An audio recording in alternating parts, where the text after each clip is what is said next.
human cargo in Calais. Are you all Iraqi? Are they all Iraqi? Enforcement raids in Somerset. Police and immigration, open up! And it's all too much for a passenger held at Heathrow. My life is right there in your hands. That's all me right there. That's right. But yet still I'm locked away like a prisoner.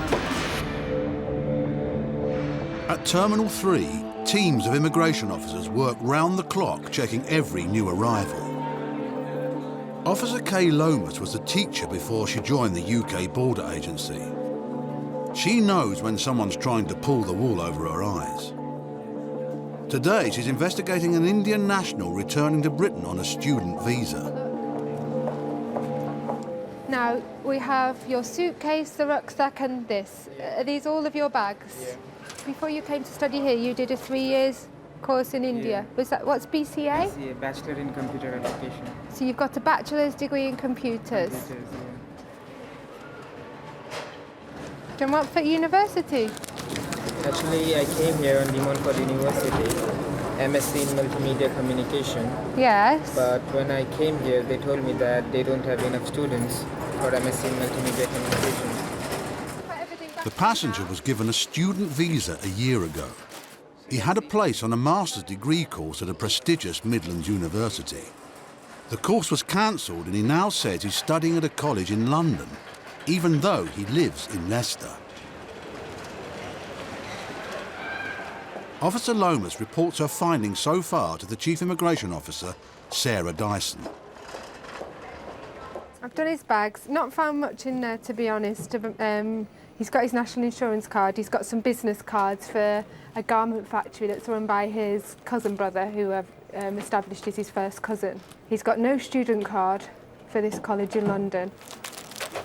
So, he looks like he's had a pretty good education. He has, he's just said to me he's done a 3-year bachelor's computing course. In India? In India. And how long has he been in the UK for? Since 2006. And he's been doing more IT-based diplomas, which you would not really need had you done a bachelor's in IT, I would think. It's very difficult for us to believe that he's genuinely studying in East London if he lives in Leicester. And he's told you he lives in Leicester. I mean, which of us on this planet would really want to commute 200 miles a day to attend college for, what, a couple of hours, maybe 3 hours? And what student could afford that? It has no credibility whatsoever, so, I mean, that's the main thing that we should concentrate on. Officer Lomas calls the passenger's cousin. She hopes he can confirm that his relative is studying in London. Hello, sir. Are you expecting anyone to arrive in the UK today? And how do you know Usman? You own a factory. And what kind of factory is it? Manufacturing ladies' wear. So he packs the garments. You mentioned that he's also a student. What does he do? You have no idea what he studies. Every time that he goes to college, do you take him every single time? Yes. So you should be able to tell me which days he goes to college then if you take him there. When was the last time he went to London to college? Last Thursday? Wasn't he in India at that time? He wasn't in UK then, was he? Very vague about when he goes to college, has no idea what he does in college at all, can't tell me which subject he studies, can't tell me the name of the college, but he apparently drops him off there every week, 3 times a week. But he's very clear on his position in the factory, which leads me to believe that, leads me to doubt the fact that he's a full-time student here, because it's just a bit strange to me. Now that doubts are raised over the passenger's studies, Officer Lomas makes a second call.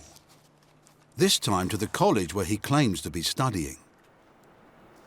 Could you just confirm the name of the student that you have? I want to know all the details about his current course, when he started, what's he studying, when was the last time he attended college. Is he studying with you at the moment? It should be quite a simple yes or no answer to that, sir, really. When was the last time he attended? When was the last day that he came to college? 15th of November. Thank you. According to the college, the student has not attended at all in the last 6 months. And what was his attendance rate for his previous course? How can it be 82% if he already missed 4 weeks? Right, so his attendance rate for his last course was 82. Could you tell me a bit more about your college, please? St Paul College, who's on the 3rd floor. Okay. And then your college is on the 4th floor, and that's it. So we're talking 4 colleges in one building. The reason I asked so many questions to him is because what I want to do is go and, if this man is a genuine student, if he is a full-time student here, he should be able to answer basic questions about his tutors, about the modules he studied, about the building, what facilities they've got, how much fees he's paid. So I'm going to put all these questions to him in the interview. If he can answer them all and he's very confident in what he says about his studies, then that's fine. But if he can't tell me these things, obviously that's something that I need to be worried about.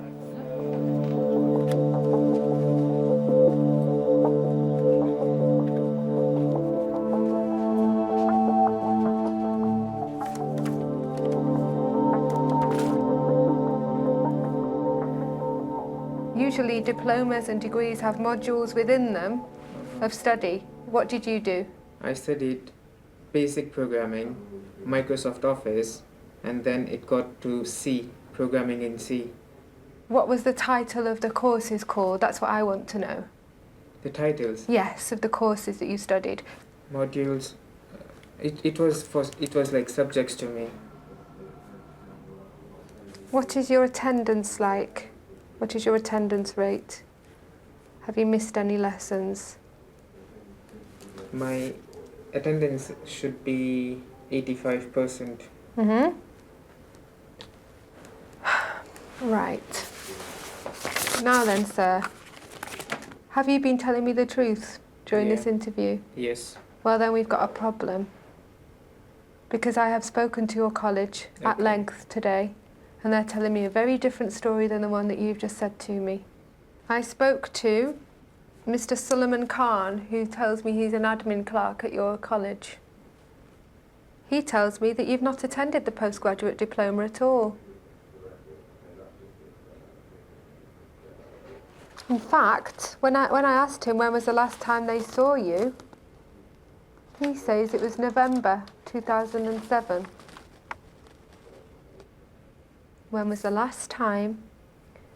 And I want the month, and I preferably want the week.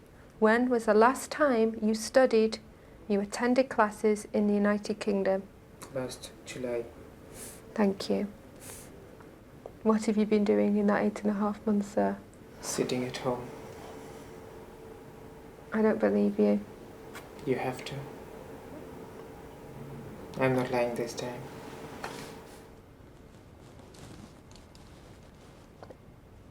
Now, I'm concerned that your college did not tell me that you didn't attend from July to November. They said your attendance rate was 82%. What's going on? I'm sure you know there are many colleges that supply letters to students I don't know. and that say that students have attended college and that accept money so that they produce letters to that effect and diplomas. Either you're not telling me the truth, sir, or the college isn't. Is this college a genuine college? Do they have lectures there? I've not been there, I don't know. They just told me that your attendance will be done. Your attendance will be done. Did they ever charge you any money, sir, for the fact that they were fixing your attendance? Yes. Okay. What did they charge you 500 quid. for? The attendance. Just to clarify, the £500 was so that they said you had attended when you hadn't attended. Yes. Realising his UK residence permit is in danger of being cancelled, the student makes an appeal. I want to study, ma'am. My future will be ruined. Why would he be ruined? Without a post-graduation, I'm nothing. That's not true. Yes, ma'am, it is.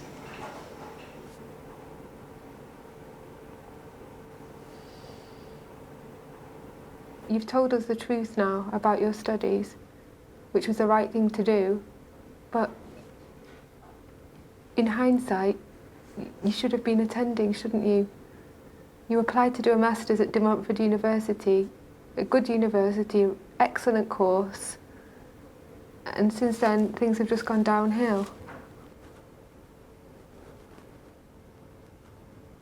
Come on. Obviously he was very upset at the end of the interview there. He's been caught out. I continued to press him on the college because I had an inkling that the college wasn't genuine from what he'd said. In the end, he did admit that they were supplying letters to students. I will pass that on to our intelligence unit and they will check that out, and that college will then be on a list of colleges that we will look into further.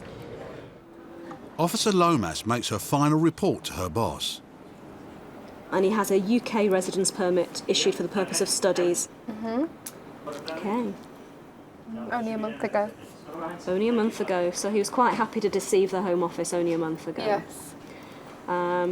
Well, once again, I think without a shadow of a doubt, we'll have to refuse this guy entry and cancel his residence permit. The passenger is refused entry to Britain and put on the next plane back to India. It's not an easy thing to have to be very harsh with somebody like that. But on the other hand, you feel sorry for the people who are genuinely studying here, and then people like that gentleman who would come here and just flout the rules really to get a residence permit and don't study. It's not on.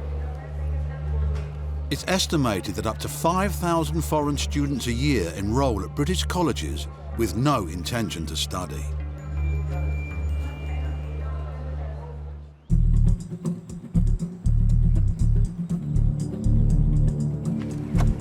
In Yeovil, the enforcement team continue their search for Brazilians posing as Portuguese. The next stop is a flat above a shop on the high street.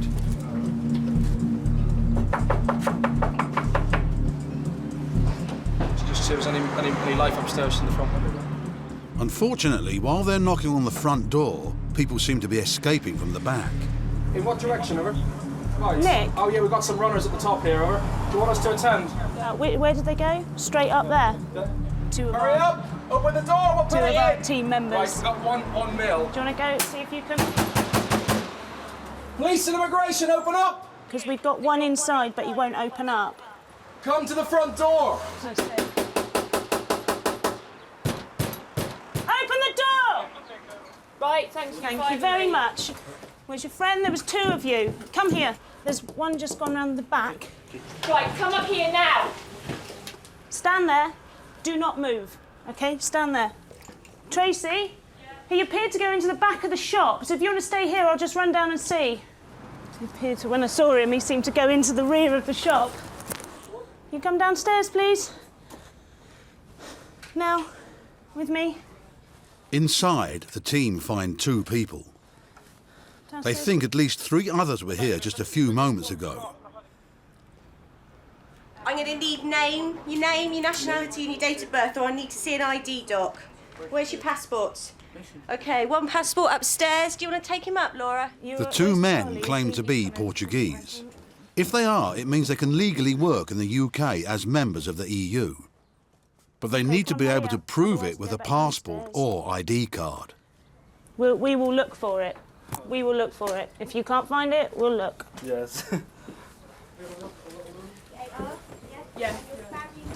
Hey, where's your passport? Yeah, roger that. Is this you? Is that you? Yeah. Is that all you've got? Have you got a passport? Yes.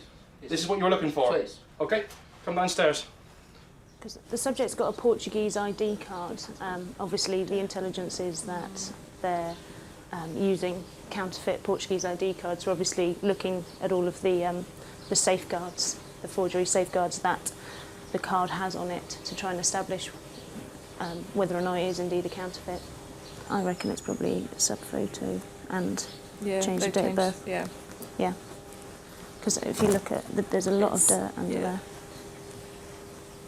Lines. I think we're safe to say that this gentleman is not a true Portuguese national. It's been altered. It's been altered. The details have been altered on it. It might possibly be a genuine card that's obviously been stolen at some point, and they've altered some of the details and put his photo in it. Could you explain to the gentleman that I'm going to arrest him as a legal entrant into the UK? Okay, he does not have to say anything to me, but anything he does say, I will take down and use in evidence. Okay, he will be properly explained the full caution by an interpreter once we get to the police station. Thank you.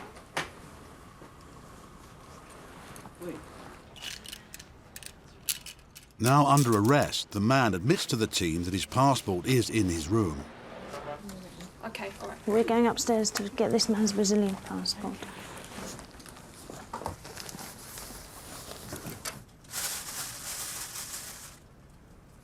Oh, hang on. Hang on. Here! You weren't pointing there. Yeah, it's him. We found, obviously, this man's passport to show that he was refused leave to enter at Brussels in 2008.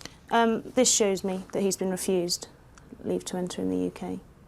We've also found a passport for what would appear to be his girlfriend. They travelled on the same date, both been refused leave to enter. They've obviously then both gained counterfeit Portuguese ID cards from somewhere and both travelled in on those. We also found her Portuguese ID card, so... Yep, go. I think we can safely say there was at least one other person here that we saw. 3 in total that have run from here. I mean, clearly, there's at least 4 bedrooms, and they're all lived in. Both the Brazilians found in the flat were arrested and detained. The man with the fake ID card was sent back to Brazil, along with his flatmate who had overstayed his 6-month visit visa. It's midday at Heathrow. An overnight flight from America landed 5 hours ago. One of the passengers is still at Terminal 3. He recently became a US citizen. Before this, as a Jamaican, he was refused a UK visa due to lack of funds. This is why he's being investigated by Officer Mark Washington. Mr. Brom, is it? Braham. OK, do you want to come up, please, sir? I mean, as it stands at the moment, he's been refused a visa in January, so that's not looking great for him. But at the same time, one of the reasons he was refused is that finances weren't great. So what I'll do is I'll assess to see if anything's changed since he was refused his visit visa. This is your family, yeah? Yeah. That's the stuff I'm taking from my wife, cousin. OK. Do you have a wallet or anything like that? If I could just check that. Do you have any more cash at all? Yeah. How much other stuff do you have? I have like $100. $100, I OK. have my credit card. This is a credit card, yeah? How much money do you have access to on your credit card? I have $3,000. Officer Washington accepts that $3,000 available on credit is enough to fund the passenger's trip. But he still wants to find out how the man's circumstances have changed since he was refused a visa. OK, what job is it that you do in the States? I drive a bus for the state. OK, what family does your wife have here? She has aunties, cousins. And why hasn't she travelled with you? She just started a job. OK. What's the reason for your trip to the UK? Visit a friend. OK, what's your friend's name? Leanne Mac. And how did you guys meet? Through a friend. OK, how exactly would you describe your relationship with her? Strictly friends. Not it's not too deep. It's just friends.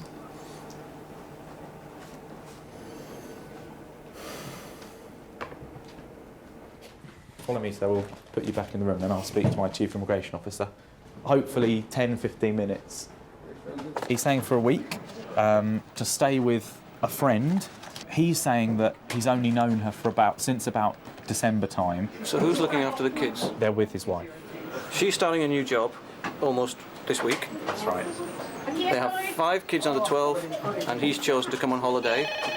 That's right, and they all live, I mean, And he's come on holiday to a friend that he really doesn't know anything about, and maybe visit the wife's family whose address he hasn't bothered to bring with him. Yeah. Doesn't sit that well, that. It's one or two areas we'd be quite happy to speak to the wife on. Right, let's ring her up. Okay, I'll go and do that. The passenger's wife has plenty to be coping with, while her husband visits a friend in Britain. Now Officer Washington is to call her in America, where it's 6 in the morning. I've got your husband here, and I wonder if I could just ask you a couple of questions about his trip to the UK. Okay, and who is it that he's coming to visit? One thing I just wanted to go over, he's saying that the friend he's got here in the UK, he's saying to me he only met them sort of in about December time. But you're saying they're childhood friends. I mean, I don't quite know how that can be the case. I mean, in terms of the discrepancy. Okay, to be honest, I think that's all I need to ask you, madam. Thank you very much for your help, and I'm sorry about waking you up. I'll go and speak to your husband now. But anyway, thank you very much for helping me. Okay then, bye. Before Officer Washington can update his boss, he's called to the holding room where his passenger is far from happy. And that's before he knows about the call to his wife. I understand the American's not overly happy. Okay. Hello, sir. My papers is what you guys require, right? So why am I locked away in a room for 6 hours like I'm a prisoner? Okay, now, sir. Listen, man, I know some rights too, man. I'm getting fed up. Okay, so I've explained why you've been locked in the room. Yeah, but that's crazy. You have everything right there all about me. I have got it all, sir, and I've just spoken to your wife, and that's what I need to do. I need to go back to my chief immigration So officer. you talk to my wife? Yeah, I have. She said that this is the person you'll be visiting is a lifelong friend. Oh, yeah, that's the one I met her through. Okay, so that friend lives here in the UK as well? You know what? Yeah, he lives there too. Okay. Yeah. Are you sure you don't want another drink or anything like that? Okay. It's like this.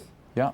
My life is right there in your hands. That's all me right there. That's right. But yet still I'm locked away like a prisoner, man. Okay, sir. I'm getting fed up. I totally understand that. The decision is going to be made. I'm just going to go and speak to my chief immigration officer about it now.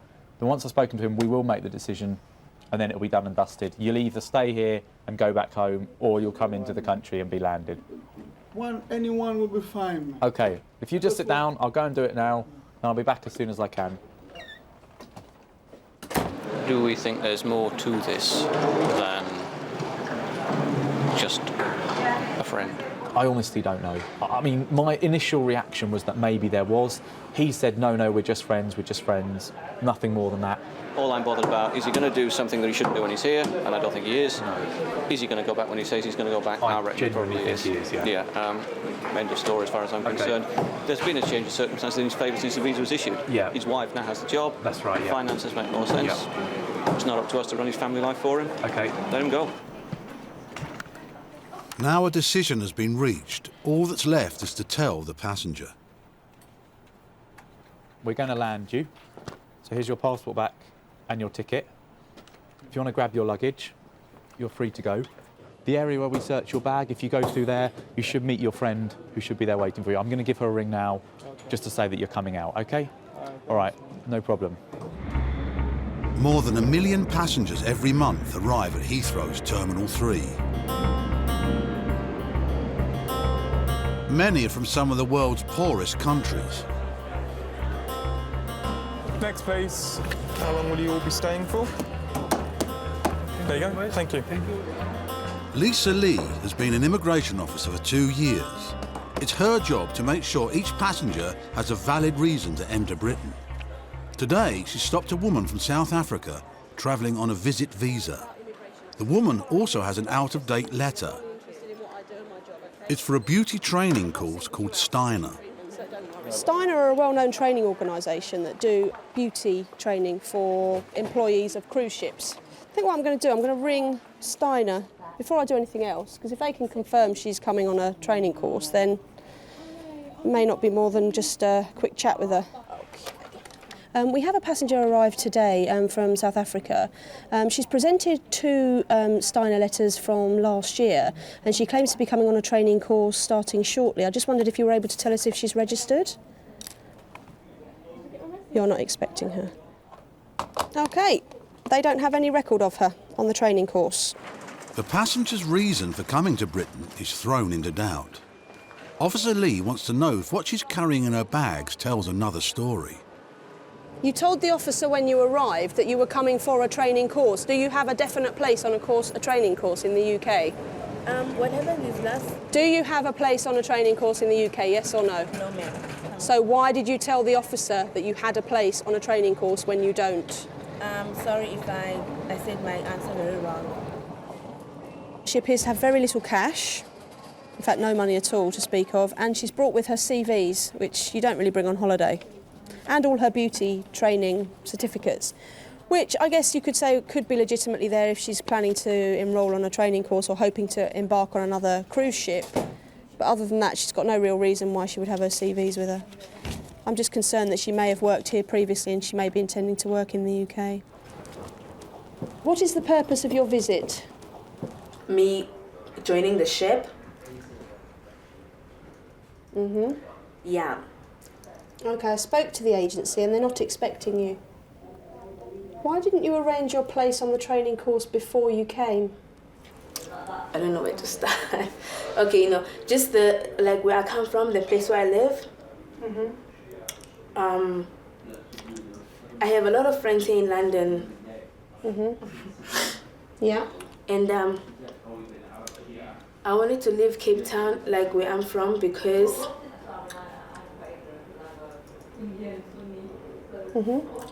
I didn't want to spend any more money, and obviously because I was going to be the one who buys my own ticket.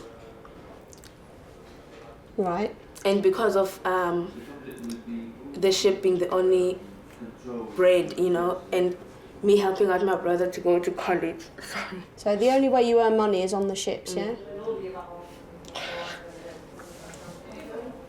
You okay? I'm just thinking, it seems like a long way to come if you haven't got a place on the course already sorted. Why didn't you do it before you came? Would have been easier, wouldn't it? You could have got the letter from them and everything. It would have made your life a lot easier. Is there a problem back home?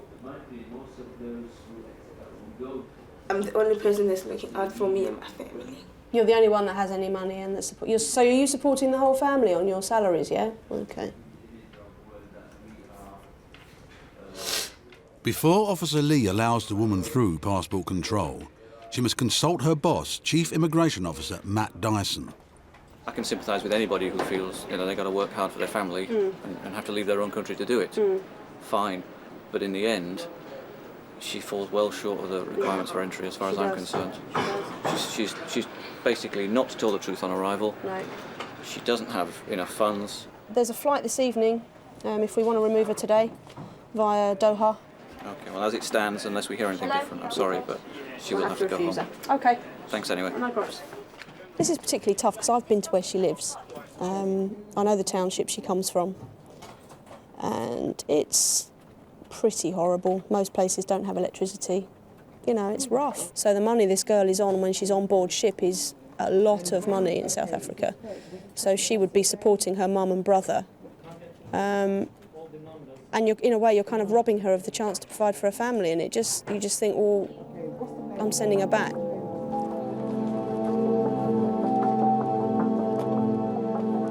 I'm afraid it's not very good news. Okay, you are going to be refused entry to the UK today. All right. She just doesn't qualify today for entry.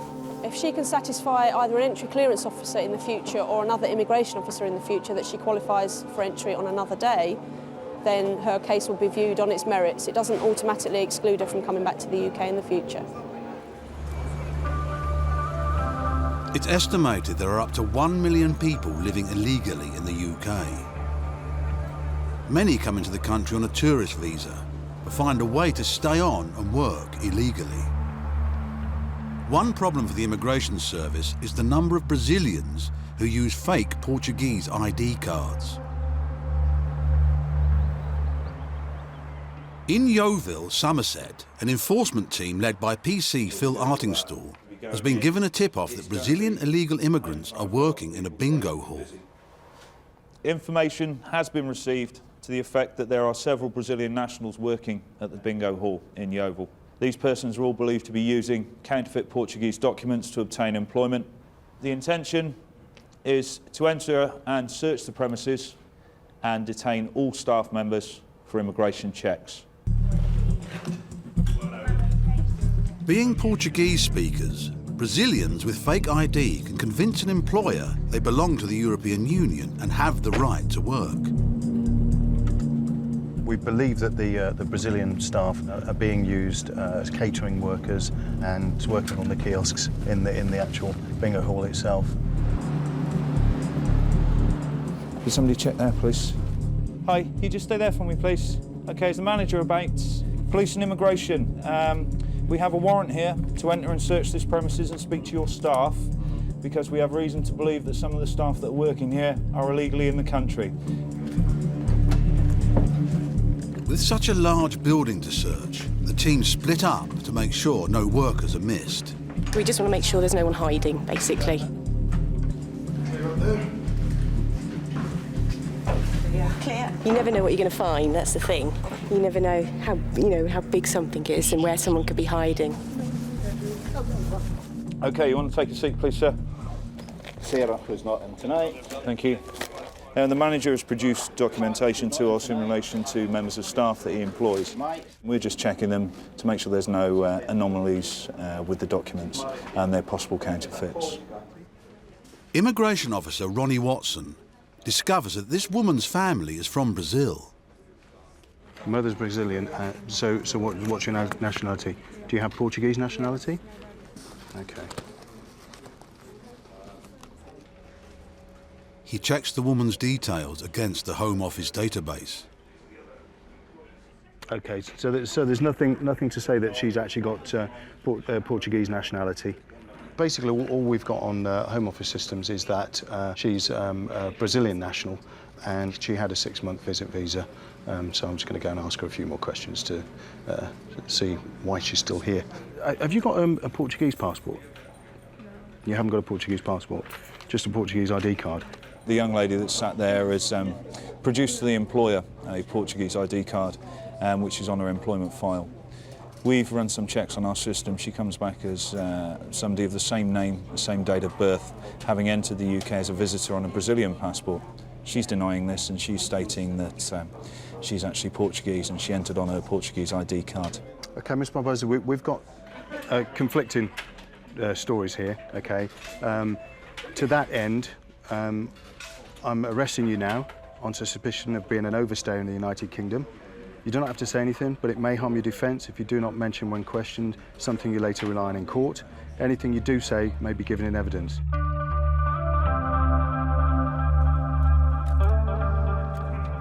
Should she not be a Portuguese national, she is actually Brazilian, then she'll be taken to the police station and we'll make arrangements to remove her from the country. First, the team want to search for the woman's fake ID and, crucially, her genuine passport. If their records are correct, it would prove she's Brazilian and overstayed her visa. I'd just like to take a seat for a moment. Whereabouts is your ID card? I missed them. I don't have any. You don't have it? No. And you don't have your passport? OK. Have you got anything at all to prove that you're Portuguese? Nothing at all? Sorry, no. No? Fill spot receiving. Yeah, lady claims not to have any proof of either Portuguese or Brazilian nationality in the premises, sir. Yeah, all received. If you have a look in the obvious places, then have a quick search, and once you're happy, give us a shout. Yeah, received. The team has a lot to search through. The bingo hall worker seems to have accumulated a lot of stuff during her time here. Now she decides to help out. You find one green bag. Green backpack? No, backpack. A backpack? Green No, backpack. not in there. The bag should be in here, did you say? Yeah. It's dawning on her that she's in trouble and that we're not going to accept the fact that she's Portuguese. So she's trying to come up with little snippets of information, and then hopefully she'll eventually divulge to us where her Brazilian passport is. Giovanni, what we don't want to have to do is keep you in custody for longer than we have to. I know, but I tried to. The only place that showed me is there. She said that she would find her bring back. Showed me there, I don't know. Okay. All right. Just have a seat, relax. Sometimes the thought of us going through people's personal things tend to make them show us where these things will be, but obviously that's not going to work in this case. Do you know where the passport is? If I knew, I would get it. Okay, but it's a Brazilian passport, yeah? Mm-hmm. Yeah. Okay, all right. Okay. The team did not find the woman's passport, but in a formal interview she admitted to being Brazilian and an illegal worker. After 2 days in detention, she was sent back to Brazil.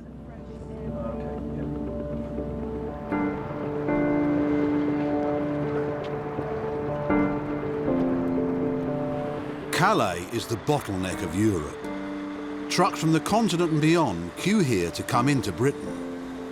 1.5 million of them every year. It's an ideal opportunity for those who want to smuggle their way to the UK. There are over 400 British immigration officers working in this corner of France. Just starting his night shift is Officer John Cassidy.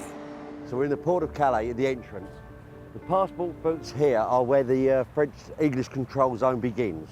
So from here we have jurisdiction until it gets down onto the boat by the berths here.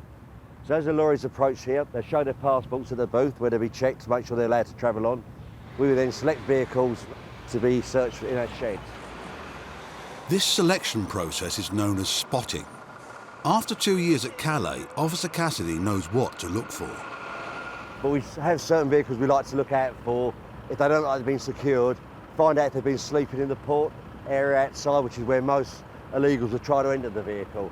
So the job here is just to traffic management and make sure that the right vehicles get selected for searching. In 2007, immigration officers stopped nearly 12,000 people trying to cross the channel hidden in lorries. That's more than 30 every day. Chief Immigration Officer Kerry Lockie is prepared for a busy night. The optimum time that we have fines are between 2 o'clock in the morning and 8 o'clock in the morning, purely and simply because that's when the lorry drivers are sleeping. So it is usually without their knowledge illegals manage to get into the vehicles. Slow from Calais? No stop, van lock, this. The officer's favourite tool is the CO2 probe. It detects the breathing of anyone hiding in the trunk. No, it looks good. No, that's clear. It's fine, yeah, it's clear. All clear. We're clear with that. A little less high-tech, but equally effective, the nose. Well, the bonfire smell that we tend to get when we open them up is because they've been living rough in camps around the area. We understand, obviously, they have got the old bonfires and whatnot going to keep themselves warm, so that's a distinct smell that we tend to find when we open up the lorries. Sometimes they're unlucky enough to wear shoes with reflective strips on them, which helps give them away. You put the torch in, it just flashes up on you.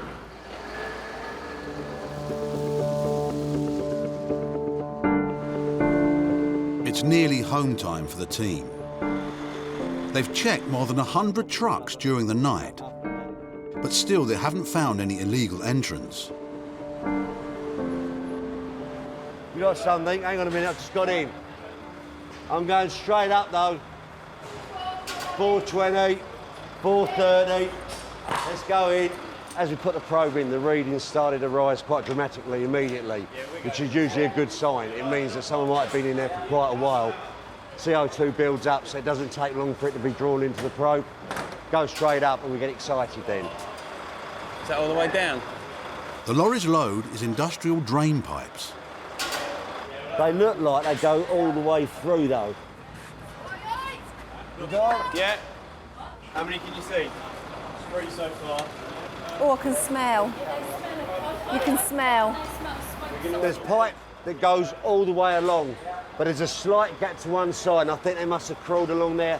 And from what we can see, where it dips down, there's some shoulders and some tops of heads. We think 4, 5 possibly at the moment. One of my colleagues is down there speaking to him at the moment. It's pipe work all the way down. There's 4 just hidden at 10, 15 foot down on the further side. What you're going to have to do now is take the curtain off at the side, get a better picture of it. Just can't really see from here. Need a bit more light. There he is. Are you all Iraqi? Are they all Iraqi? No. You? Yeah, you sure? You keep smiling. We're just trying to confirm how many bodies actually in here at the moment and their nationalities. Take some photos in situ to show how they got in and where they are hiding for future reference. And then we'll try to get them down safely. Just you next to Charlie, 1 minute, wait. Next step is to match their photographs to the names. The majority of these people do not carry documents at all because they don't really want to be identified with their country. And also, a lot of them don't actually have documents anyway because of the countries that they come from. This is what it's all about, actually. You feel like you've done your job. This is what we're here for, to try and find these people. You know they're trying to get here, so you get a buzz and a satisfaction when you do finally get you searching all night long to finally get at least someone. You know it's been worthwhile. That's 5 more people who haven't been successful on this occasion. They will no doubt try again at some stage, and hopefully we'll be able to thwart them again, and they won't be successful next time. But it's what we're here for, and if you don't catch them, you don't feel like you're doing your job. So this is a nice one. This makes you go home on a bus now and go, yeah, good one last night. The driver was fined £500 and the owner of his vehicle a further £1,500.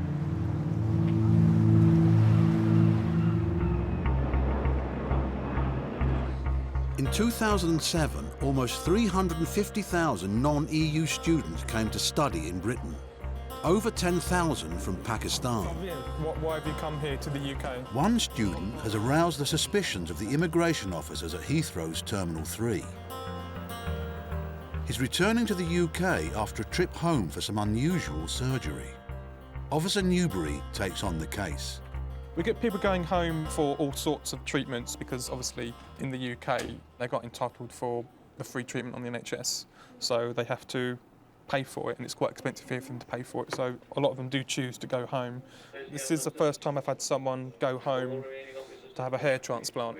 This is definitely a first for me.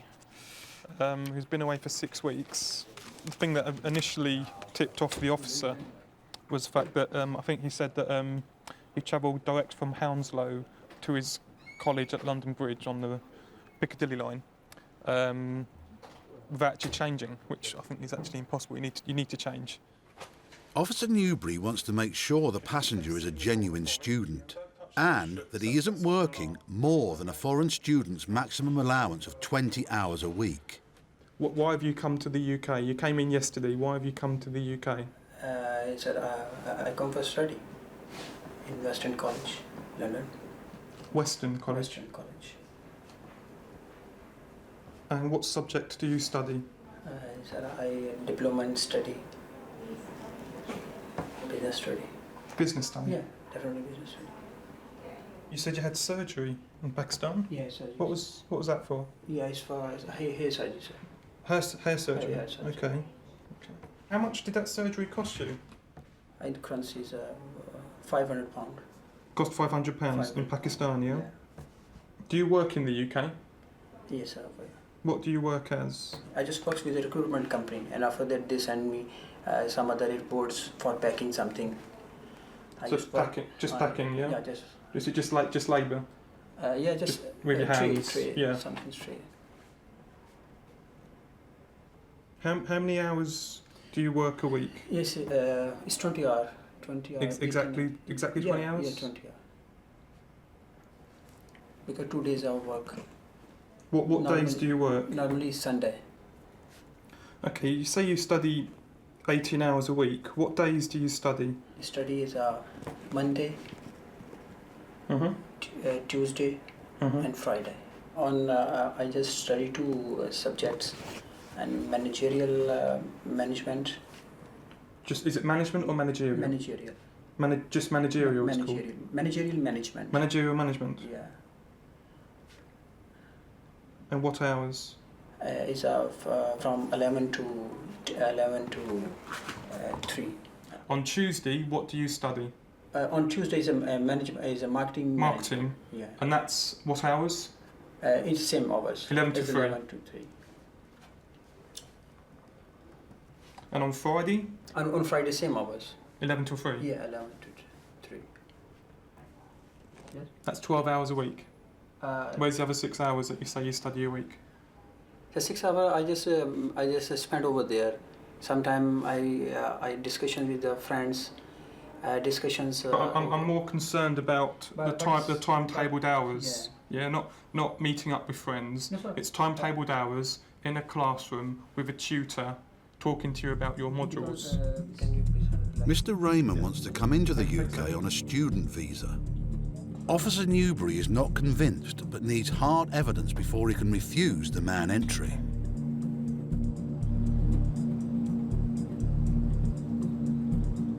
In Essex, enforcement teams regularly visit businesses they believe are employing illegal workers. Today's target, car washers in supermarket car parks. Intelligence has been received that African and South American males are working as hand car washers at supermarket sites and car dealers across Essex. Risk assessment, this is a medium risk operation. All officers and observers to wear issued personal protective equipment and check it's in working order.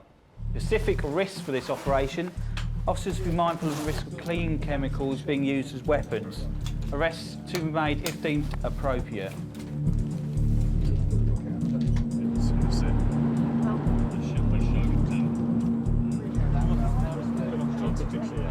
With the car washers quickly rounded up, the team want to know their identities.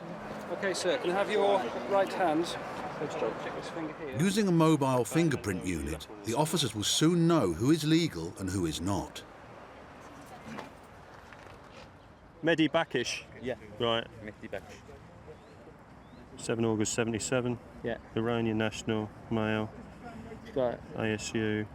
Reference Bravo 111 797. Yeah, it's Faz. Faz, not allowed to work. A Faz is a failed asylum seeker.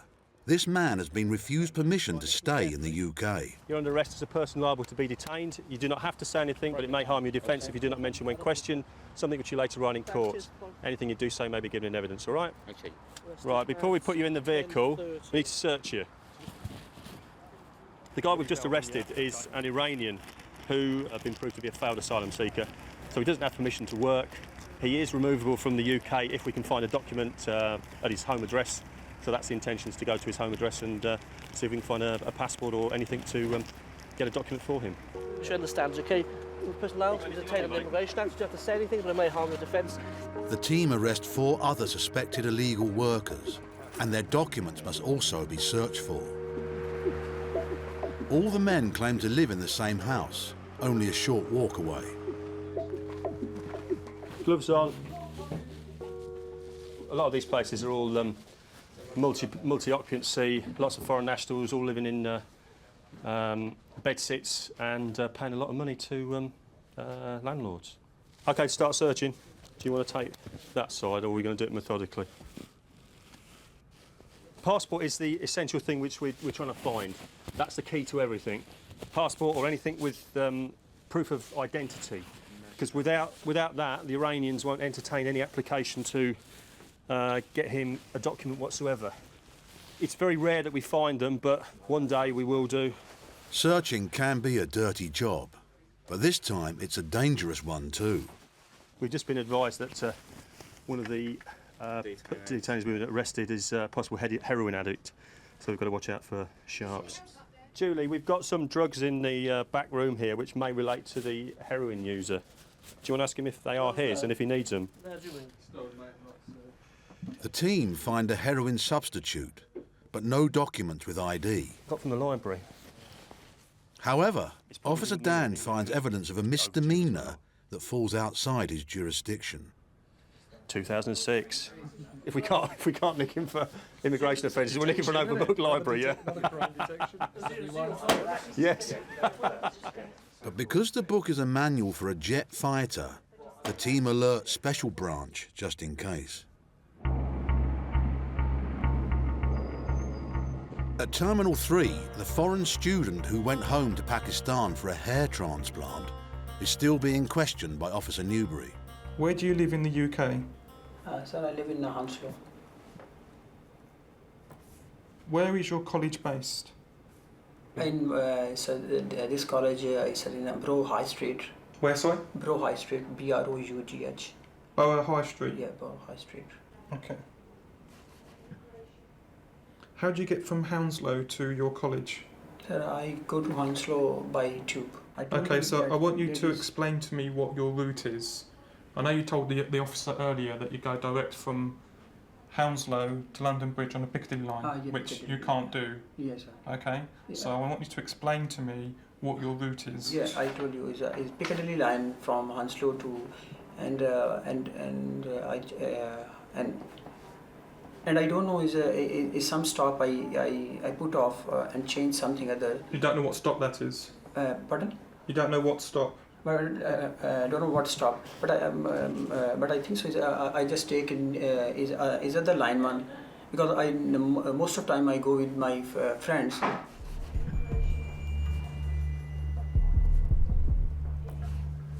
One of my colleagues contacted your college and asked them to confirm your attendance on your course. What do you think they said to us? Okay, sir. You don't know? Okay. They've confirmed to us in writing that you've not attended your college since September 2007. No, sorry, it's not possible. Not possible. Are you saying that they're lying? Yeah, it's been lying. Okay. But one letter I have also. Well, that's what they've sent us. Okay, that was sent to us. Okay. Since September, they've confirmed to us in writing, as you can see, that you've not attended any classes. They've also confirmed what modules you should be studying, and they're not the ones that you've told me today. So how do you explain that? I'm inclined to believe what they're saying. So I want you to tell me, what have you been doing in this country since September 2007? You don't know? No, sir. Stop the interview for the moment, and I'll come back and speak to you a bit later, and we'll try and get to the bottom of this. It's quite obvious that he's been caught out. He's played the game. I assume he's been working for the last 6 months, probably full time. He's probably made a bit of money out of it. He's been caught, but he just won't admit it. If there is clear evidence a foreign student is working more than the permitted 20 hours or is not attending his course, he will be refused entry. Officer Newbury refers the case to the Chief Immigration Officer.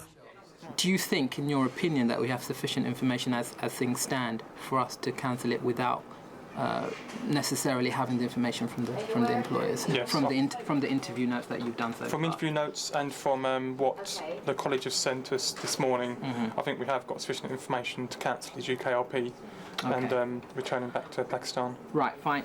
I'm authorising that recommendation.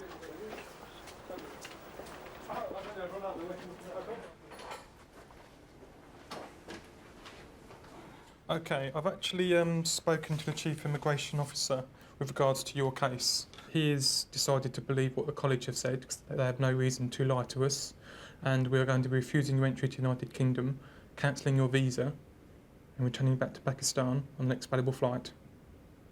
Okay? You do not give me a right of appeal. That's what I was going to come to next.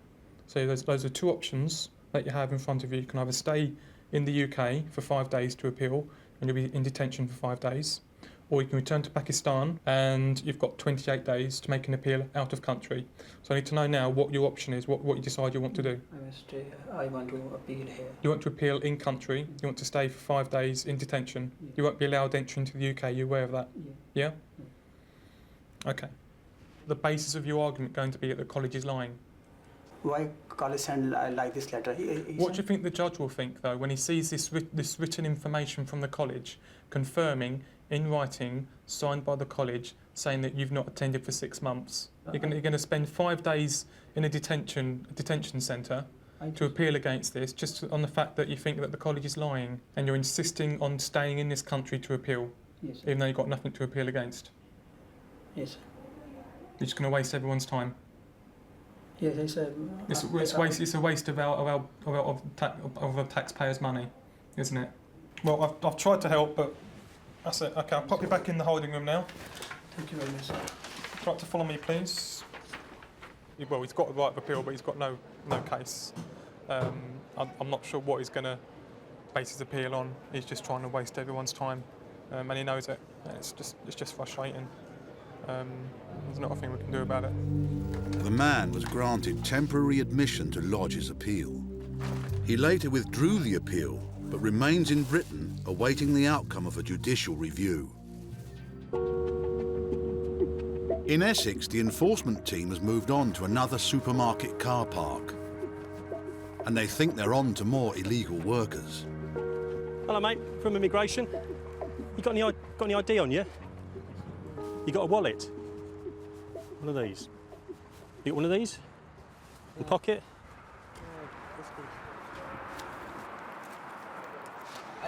Yeah, anything in there with your name? No. OK, just wait with me, then we'll come and have a chat. Stay with this gentleman here. Officer Dan has found a worker who isn't too keen to answer his questions. Can't go out for layman.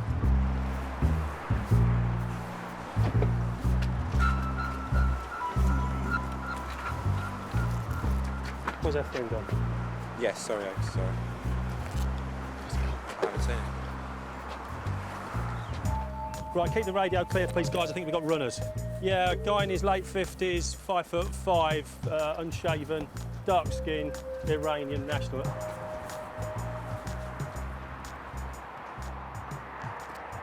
The two people have run off from the site have been picked up, and we put the call out to the local police, and looks as if they've been detained by a local police unit.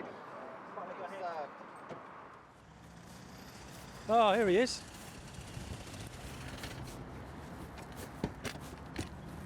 Thank you, gentlemen. No worries. Well, I thought it was one, but he was the one, yeah. The team are reunited with their runner, along with two others they didn't know had You gone. two come over here. Yeah, well, you ran away, mate. You shouldn't have done that. To remove illegal workers, they must first find evidence of who they are and where they're from. What's your name? Muhammad. Mohammed? Hussein. Hussein? Yes. Akdar. Passport? No passport. No? Pourquoi pas? No. Address? No. Address? Yeah. Here? Sweet. Chris, what's a wallet in French? A portefeuille? No. Gentlemen, you've been arrested by the police. You're further arrested as persons liable to be detained under Schedule 2 of the Immigration Act. You do not have to say anything, but it may harm your defence if you do not mention when questioned something which you later on in court. Anything you do say may be given in evidence. Do you understand? Probably not, but no. You're under arrest.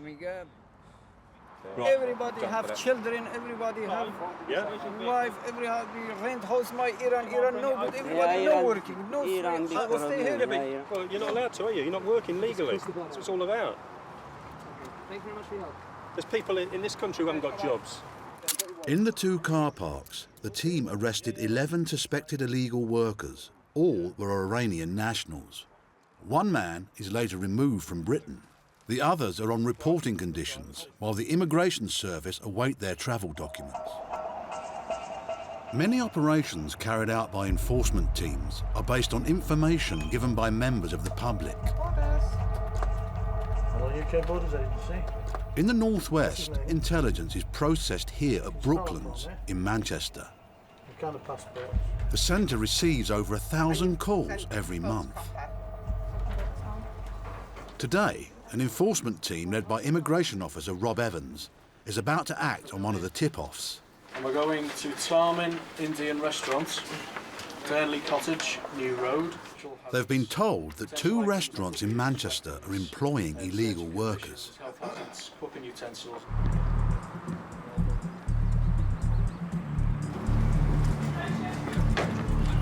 We've got a warrant, yeah, to enter and search the premises. How many staff have you got on? There's 3 of us. 3 waiters or kitchen staff? 2 waiters and 2 kitchen staff. Right, okay. Right, with the Immigration Service, we're conducting a visit here at the moment. We're just sweeping the premises at the minute, and we're just seeing who's actually on the site, and then we're going to identify a sterile area so we can interview all those working. Can I just ask you to pop over here for me? It's not quite the efficient execution the officers wanted. And now their intelligence is letting them down too. Do you know this person? He was meant to be working here. That's the information that we've received, so that's why we've conducted a visit today. So you don't know this person? There's no date of birth, I don't. No. No, you can go back to work, pal. Thanks very much.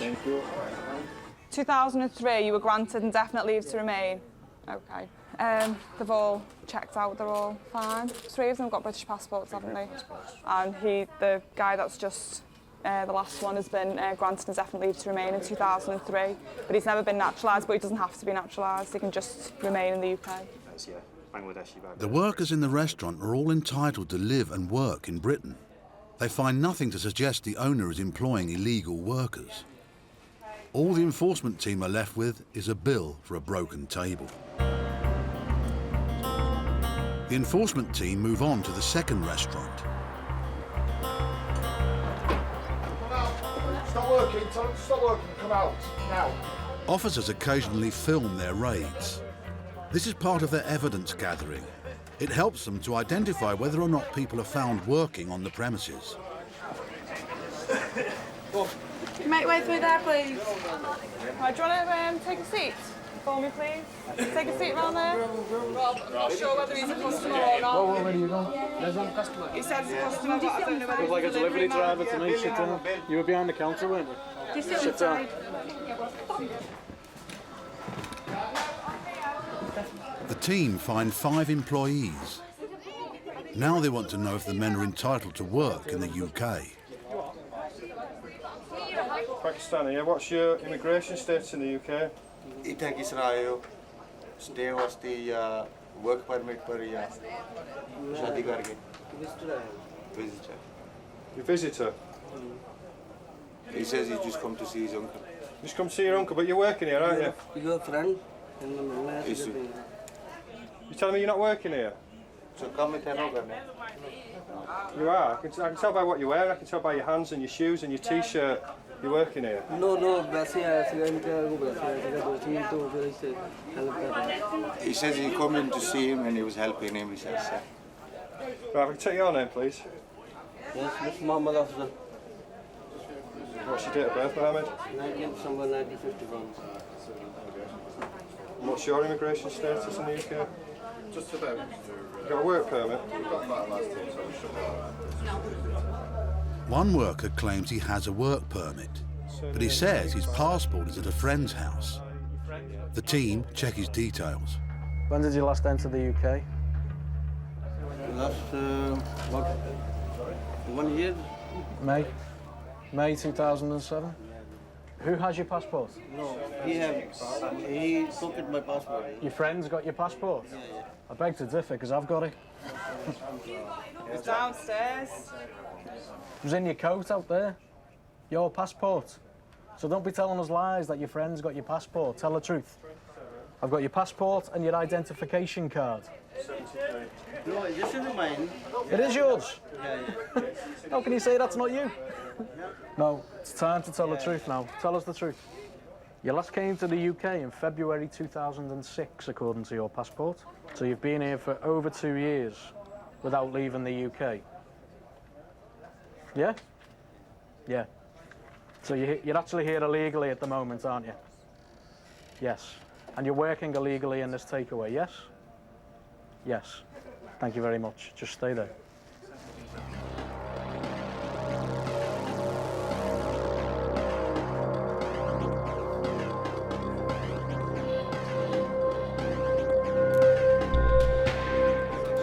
Two suspected illegal workers are arrested. Both men have since been removed back to Pakistan. Their employer is fined £10,000.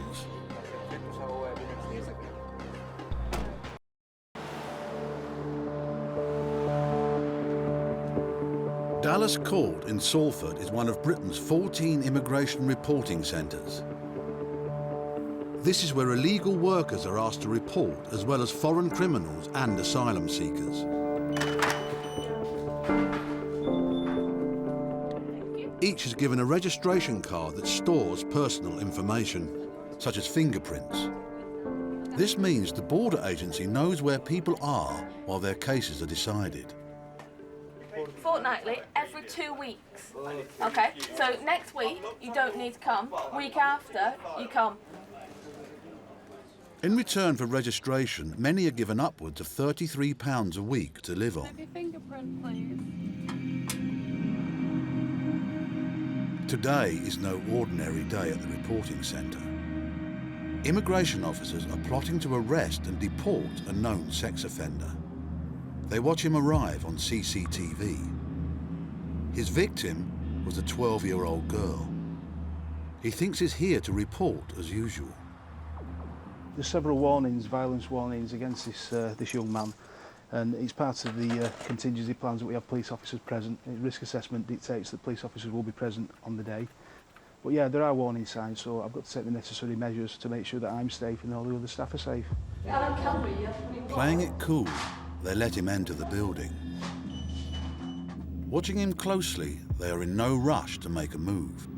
He'll go into the main reporting centre to sign on as he does every single week. When he does, I'll go and I'll approach him then and just ask him to leave the reporting centre, and I'll bring him round to the detention room. He'll be allowed legal representation, he'll answer phone his family. So, and that'll be it. Fresh from prison, he's wearing a tag. We're just going to go into the back office now and I'm going to take your tag off. Okay. All right. I've got some papers to serve and I want to explain them to you, but you'll be all right. Officer Emmett is doing his best to keep the situation calm. Let's have a seat in here, fella. Sit yourself down over here, young man. Morning. Sit yourself down. Which leg are you tagged on? That one there. That one. When you put your foot up there, keep still. Take your foot. Right, I mean, obviously I've taken your tag off today. What I'm going to do is now is serve papers. I've been instructed to detain you today, pending your deportation from the United Kingdom.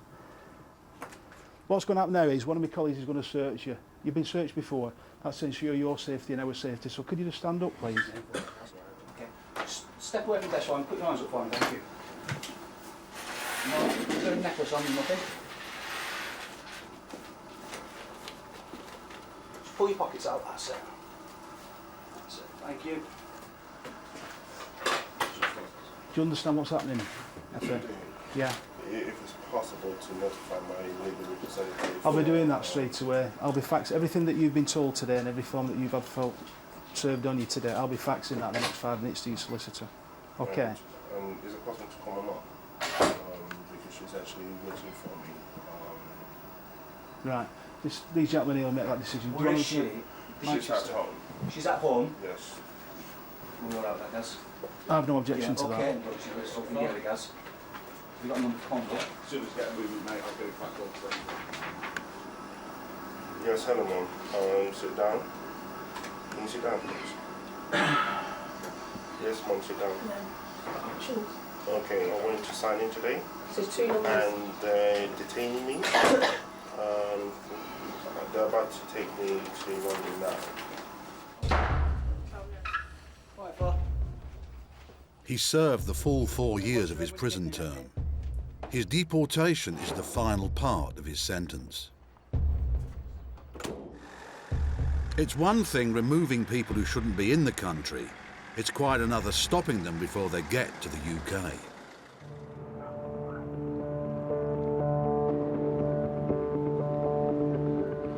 The port of Calais provides one of the best opportunities for illegal entry. Living rough just outside the port are hundreds of people. Their aim is to try and outfox the immigration officers. In 2007, immigration officers stopped over 12,000 people trying to cross the channel. No seal.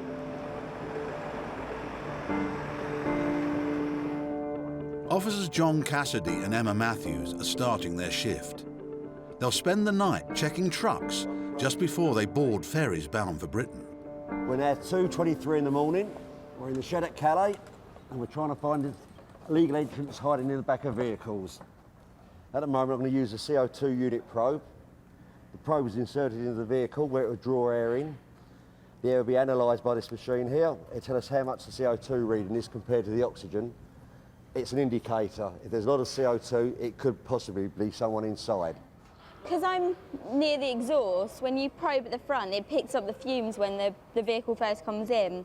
So you can get quite a lot of false readings. Yeah, I've got 500. Technology is a useful tool, but so are experience and a nose for the job. Often the people we're looking for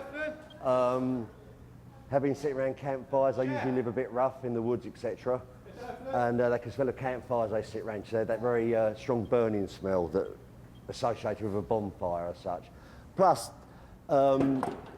cleanliness tends to go out the window slightly once they've been living rough for a few weeks. So they have a very distinctive smell about them that you can often get the minute you open the door. You've got some footmarks, nice.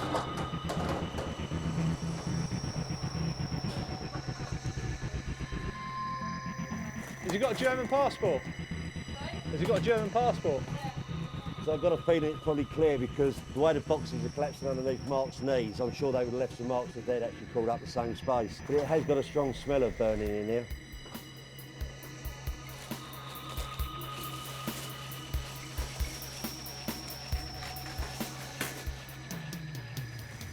They're a little bit weak. Sometimes you go through these, they look fairly rigid as you go across, and all of a sudden they just give way underneath you.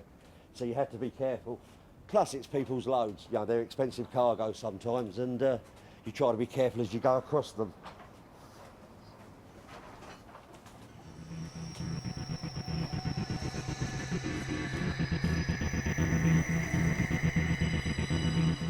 I think it's fairly clear under here.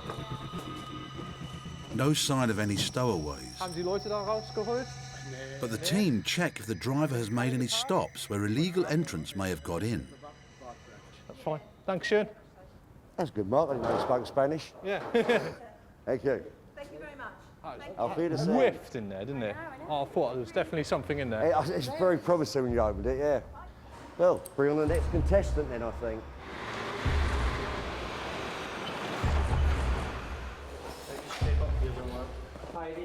The Nigerian sex offender has been held in a London detention centre for a week. Today, he's being deported.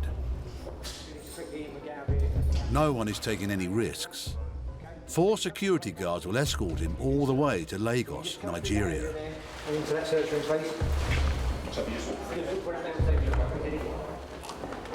In 2007, over 4,000 serious criminals, including murderers, sex offenders and drug dealers, were deported from Britain.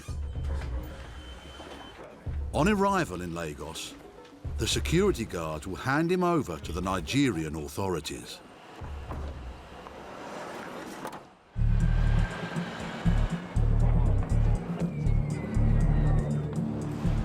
It's now 4 in the morning, and so far the search team in Calais have not caught anyone trying to cross the border. Every week, search teams open up around 4,000 trucks looking for illegal entrants.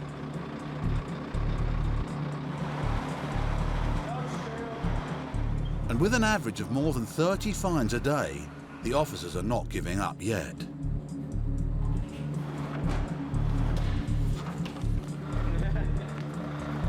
The team get a lorry that's come from Belgium. They want to take a closer look.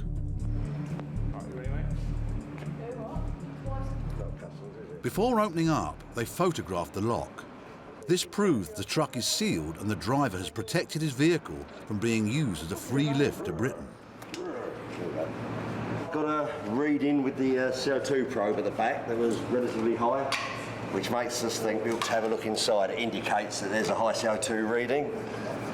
It could be nothing at all, but the fact there is a reading there means we have to check it out. The truck's carrying sofas wrapped in plastic. The only way to find out if someone's inside is to get in and search. I would say there is a strong smell. The smell isn't the only clue that the truck may be carrying more than freight. Okay, the cushions have been removed from the sofa. If you look at the rest here, they're sealed up with the cushions inside. So the minute we saw that this was outside, it means someone's been disturbing it, and obviously they're trying to hide. And what they've done is, you might see your head right down the bottom there. You'd have to come quite forward. Line down there, see his head? Not right now, I just want to see how many there are. Can you see that in there? Have you got him? So there's at least one, but the way these are going here, there could well be a few more. Matt, I'll be very surprised if he is the only one. Well, what you do, mate, is just grab my legs. Oh, we've got two, at least. Tickets? No tickets? End of the ride then, Stay there. Stay there. Wait. Okay, then we'll get you out one at a time, all right? Do you understand? Do you understand? Okay. It's all right, stay there. Wait. 1 minute, yeah? One, stay. Maybe they cut. Chief Immigration Officer Kerry Lockie wants to know how the stowaways got in without the driver knowing. What we're doing is we're checking the tilt cord. This is a tilt cord that goes through all these latches here on the tarpaulin. We're just checking to see whether it's been cut and pinned, as they call it, because this was sealed. So the only way that they could possibly have got in is by cutting it and then resealing it so that the driver, when he does his checks, he wouldn't be aware that they've been able to get in. They're very, very quiet, aren't they? We often find that Indians are one of the most compliant personnel we find, and they do as they're told. They just sit there very quietly, a bit disappointed, but they're usually good as gold. They come out quietly, they don't give any trouble, they give you their names when you ask them. This is what we want, this is what we're here for. A night becomes a long night with just the same old lorries and no results. This reminds me what it's all about. Just start extracting the first one out. Okay. Okay. What they've done here is they've cut through the tilt cord and they've pinned it back together and glued it as well. You will actually see that there is actually a pin in there. So it's very difficult for the actual driver to see what's gone on there. And by pulling it, because what the lorry drivers tend to do is will go along and pull the tilt cord to make sure that it's all intact. Of course, that's not going to give. So he'd have had no idea.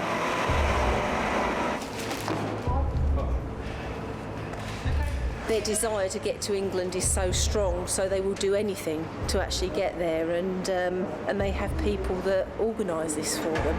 So they're very skilled, you know, people actually putting them into the lorries themselves. So they know what to do, they know what shortcuts they can take as well. So, you know, it's a hard thing to call for the lorry drivers, really. The team will fingerprint and photograph the two stowaways before handing them over to the French authorities. But without the documents required to send them back home, on this occasion, all the French can do is remove them from the port.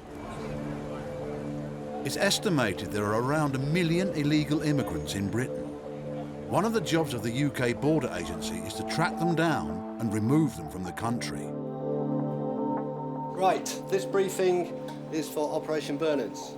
Op Bernards concerns a visit to a sweet centre called Mushtax.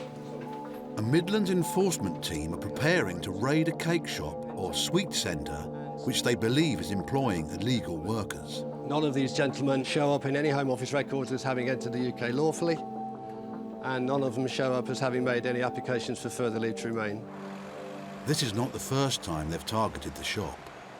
The last time, the suspects escaped from the back of the building. Today, the element of surprise is key. Stop! Stop! Stop!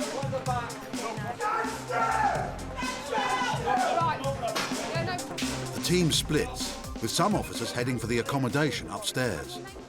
They find one man still in bed, fully clothed. Shoes? Shoes in.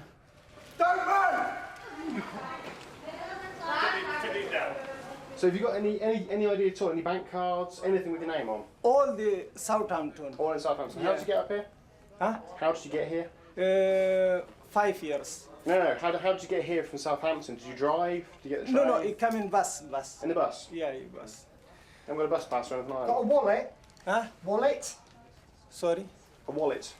Yeah, John, we've got an Afghani chap up here. Having a bit of trouble communicating with him, but he says he's in the system, so he should come up on live scan. Can I take him downstairs to get that sorted? We need some papers. ID papers, bank card, driving licence. All the. So you have nothing? Nothing here, my friend. Yeah, I think quick check's the quickest way of doing it. He's not even sure how to spell his own name, so I'll bring him down now. Have you ever used one of these before? This doesn't store your fingerprints, it just scans them and it checks them, it sends them off, and it checks them with our systems. Okay, that's great. Take a seat again, and we'll know exactly who you are in 5 minutes. Do you have any ID? Everyone in the shop is questioned, even those who have just come in to buy a cake. Oh, it doesn't matter, we're still going to speak to him. Visitor, but visitor 6 months maximum there. 6 months to one. Right, he arrived as a visitor 4 years ago and allegedly applied for an extension of stay, hasn't had an answer. So what's his full name, please? For a full name, Rashid Hussain is. Thank you very much. Is there any other name? No. He said he came in 4 years ago as a visitor and has apparently made an application for an extension of stay. Everyone who is legally in the UK should be on record, but the unfortunate customer doesn't seem to exist. Yeah. I think he might have given bogus date of birth.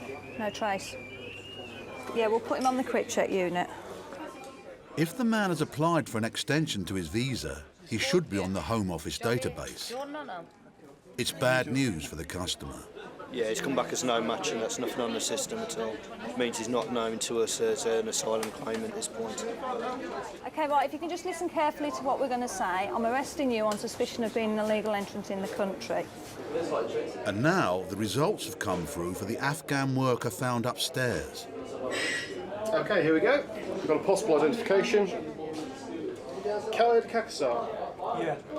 It's not what you told me earlier. Sorry, I have... Came in on the back of a lorry in Dover. Is that what happened? You came in the back of a lorry? Yeah, of course it was. You have exhausted all your appeal rights to be in the UK. Okay, so I'm detaining you to effect your removal from the UK. Just translate, please. Okay, you are under arrest. Come on, mate. Yeah, sorry, with me. Okay, no. You're going to go straight to that. No, you're going to have to go straight to that. Listen, please, No, look, this is... No, I'm sorry, it's too late for that. You've lied to us already. You're going to have to go straight to that. Somebody, you just look at you. You hid that? Is that his? Yeah, he's hid it. It turns out the arrested customer does have an ID card. It was under the counter. He'd thrown it there when the officers turned up. Got the date of birth the wrong way round. He told us 1st of the 5th, not 5th of the 1st. With the man's details, the immigration team confirmed he arrived as a tourist 4 years ago. His visa expired and he stayed in Britain illegally. The customer is later released on bail to wait for his removal papers. He's told to report to his local reporting centre. He does. The worker is sent home to Afghanistan and the owner is fined £10,000.